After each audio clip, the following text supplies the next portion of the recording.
What's going on, Colts Nation? I appreciate you joining me for another video where in this one, I want to talk a little bit about the offense coming out of the Titans game, kind of where we are, what everything's looking like. We look incredible right now on the offensive side of the ball. And against the Titans, you kind of expected that. We talked about it in the game preview. I think my score prediction was like 34-17 or 34-16, something of the sort, something like that. And it was basically that, right? Colts absolutely dominate, end up letting up 20 points. But nonetheless, they were running hurry up. There were some more possessions in this game than past games.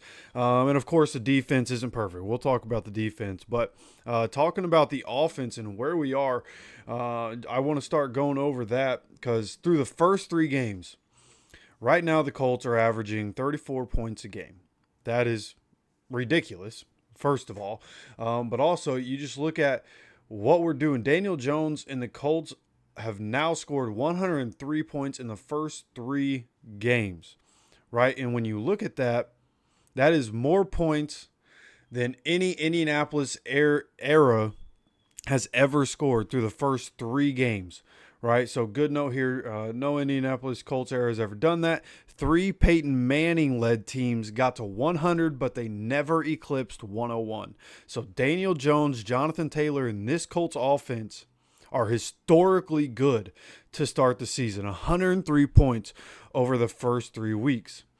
Okay, now, something people said about Daniel Jones as he was, in New York for all those years, one thing he can't do is throw the ball down the field.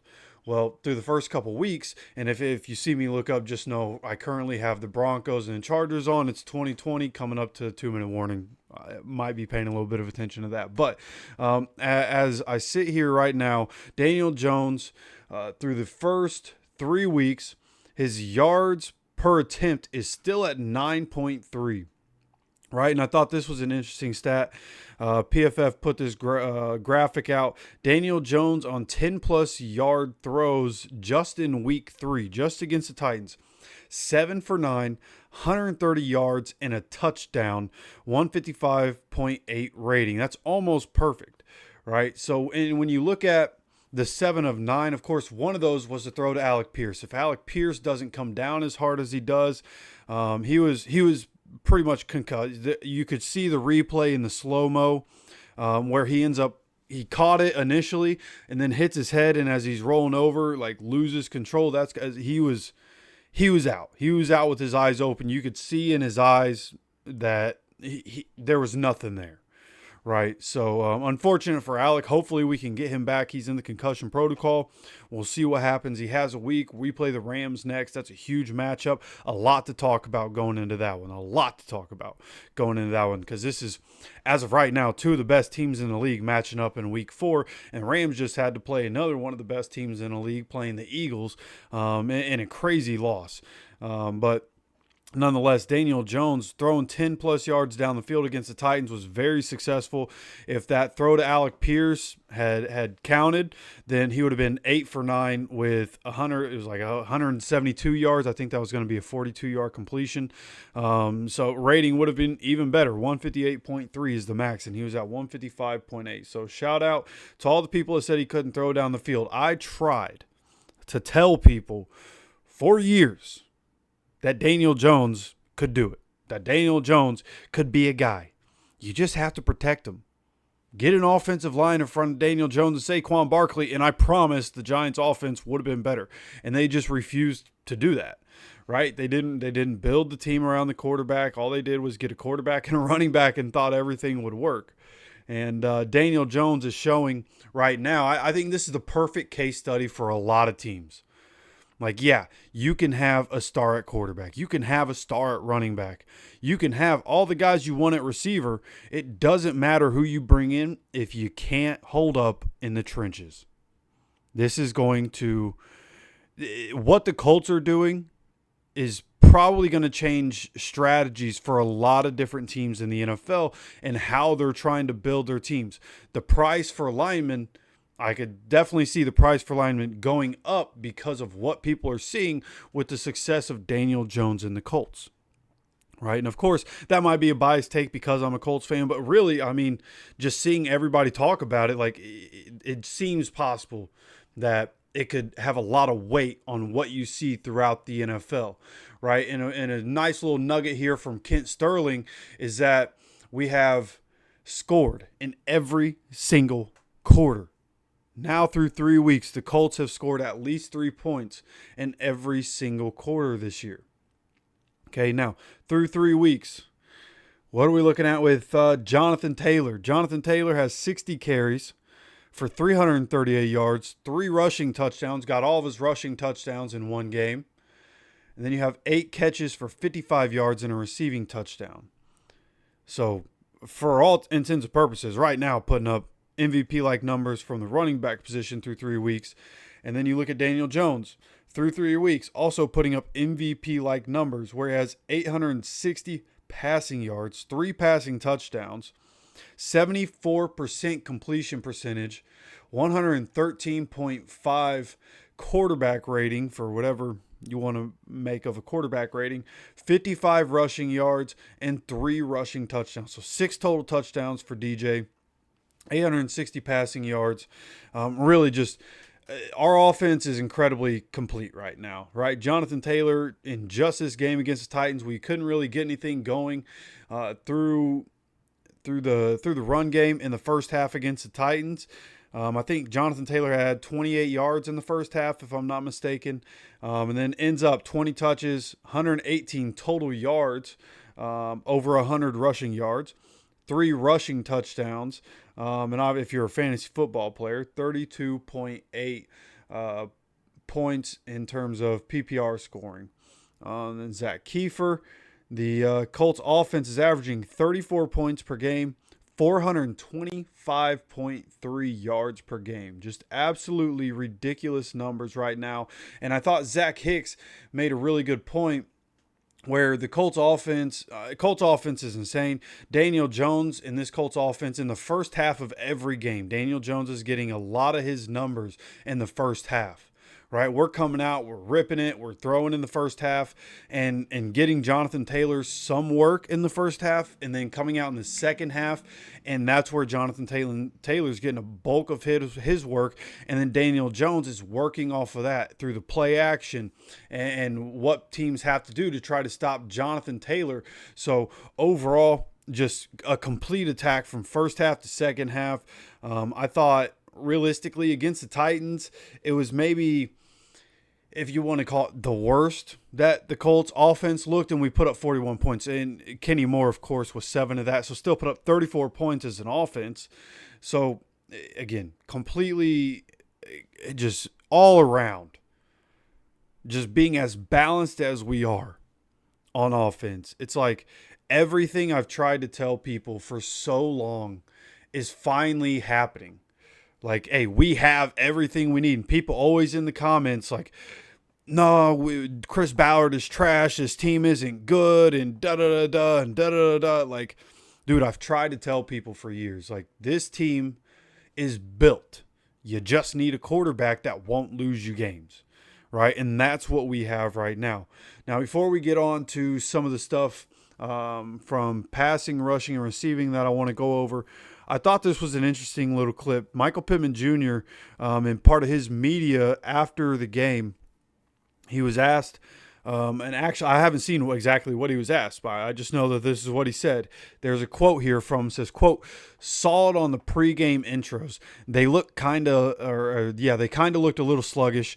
They were kind of walking around. Nobody was really bouncing. Right then and there, we all sat there and were like, they don't want to play today." So they knew coming in. They knew just from pregame intros and just from what they were seeing pregame that, hey, these guys don't want to smoke. So we went at them all day long. We were physical with them. Cam Ward comes out, and just like I figured, right? As he continues to go, he's going to continue to get better. Cam Ward's a good quarterback.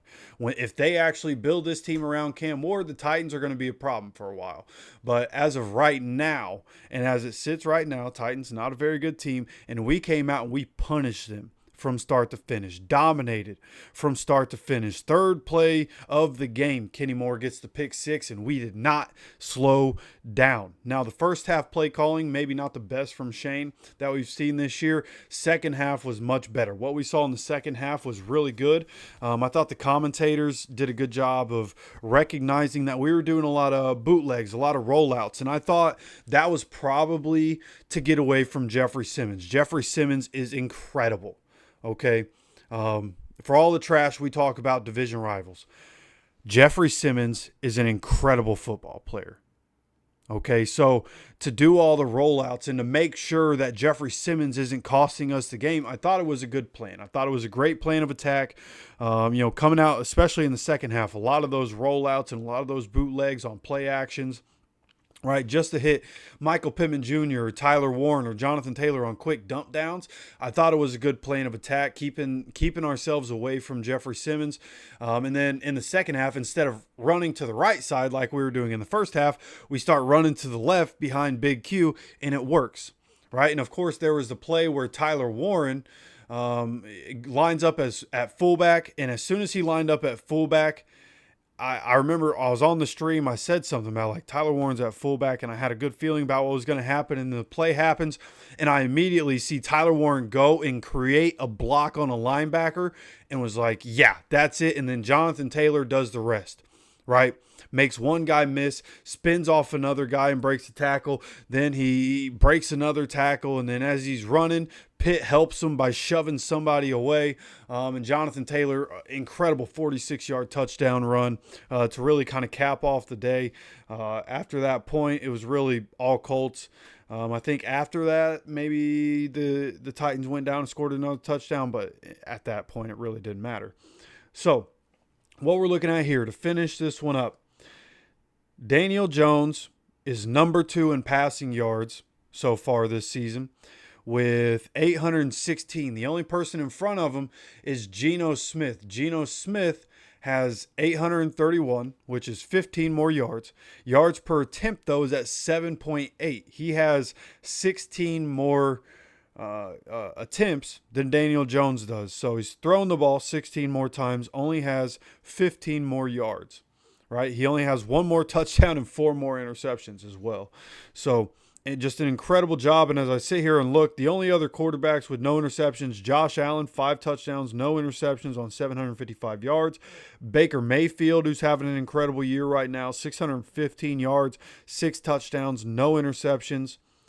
Justin Herbert, who is currently playing, I don't believe he has an interception in this game. And coming into this, 560 yards, 5 touchdowns, no interceptions. Those numbers will change whenever they can update that. There are actually a decent amount of quarterbacks here with no interceptions. Didn't expect this. Jalen Hurts, 479 pass yards in 3 games, 3 touchdowns, no interceptions. They really just don't even pass that much. And then you have Lamar Jackson, who's incredible. And he's yet to actually play in week 3, but so far 434 passing yards, 6 touchdowns, no interceptions.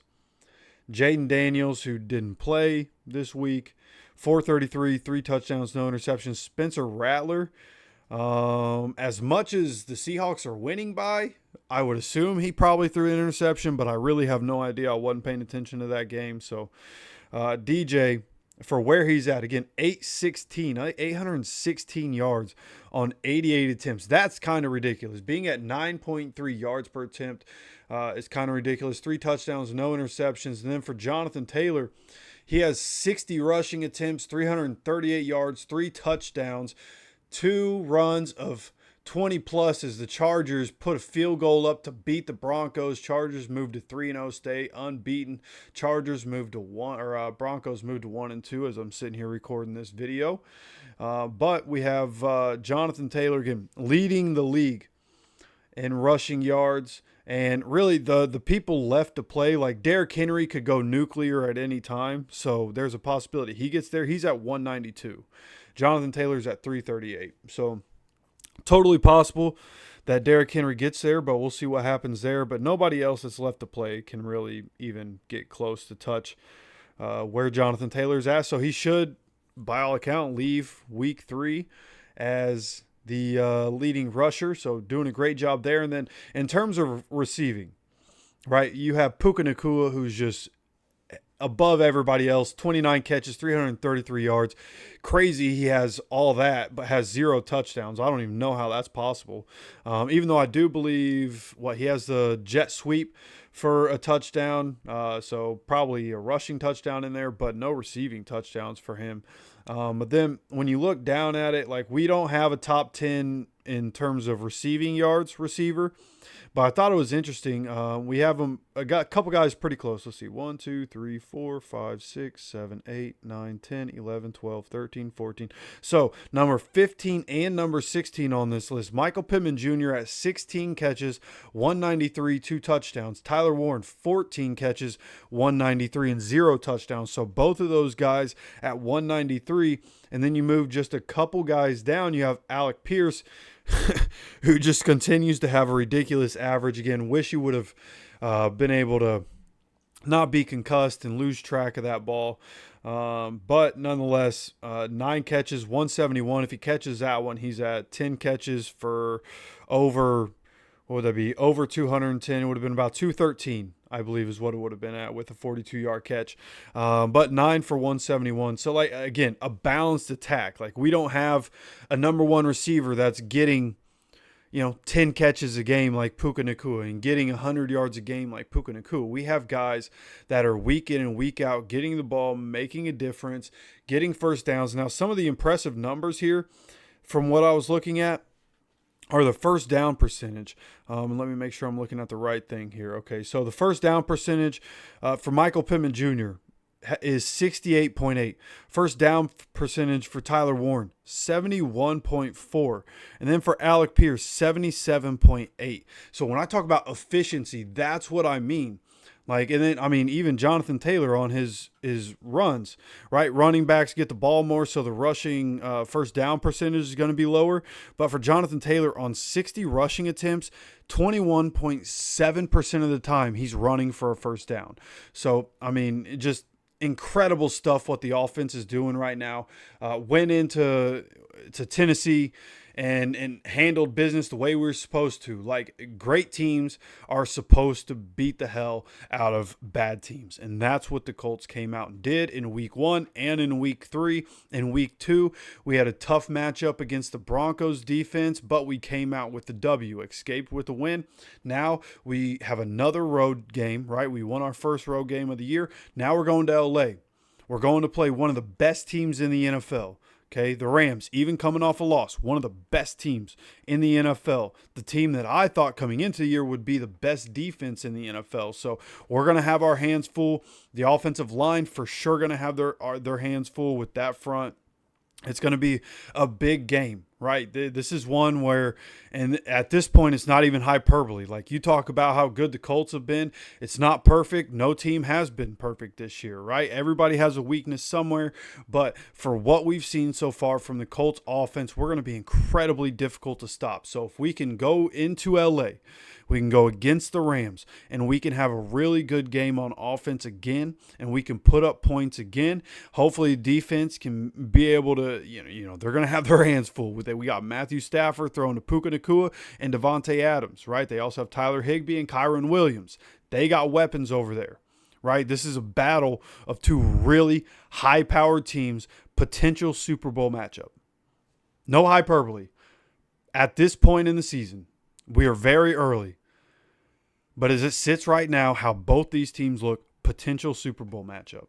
And the fact that we're Colts fans and we can say that feels great, right? So we'll see what happens against the Rams. Again, a lot to talk about this week. So make sure if you enjoy the content, you hit the like button. Make sure you guys subscribe with notifications on so you continue to get notified anytime we drop any content on this channel. Of course, I appreciate you stopping by for another video. And as always, take care of yourself, take care of each other, and go Colts.